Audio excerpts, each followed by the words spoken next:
Hello বন্ধুরা, তোমরা সবাই কেমন আছো? আশা করছি ভালো আছো।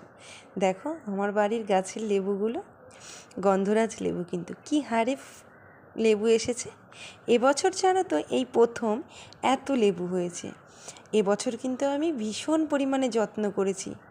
তাই একটা জিনিস জানতে পারলাম, পশু পাখি হোক বা মানুষ হোক বা গাছপালাই হোক, যত্ন পেলে সবাই কিন্তু খুব সুন্দরভাবে বেড়ে ওঠে। তাই দেখো আমার গাছেও কিন্তু লেবু খুব সুন্দর হয়েছে, আর লেবুগুলো কিন্তু এখন বেশ বড় বড় হয়েছে। এখন তো শুধু পাকার অপেক্ষা তো আছেই, তার সাথে কিন্তু ভয়ও আছে। কেমন ভয় বলো তো বন্ধুরা? ভয় হচ্ছে এটা, কিছু মানুষ আছে যারা লেবু পাতা নিতে আসবে বলে লেবু নিয়ে চলে যায়।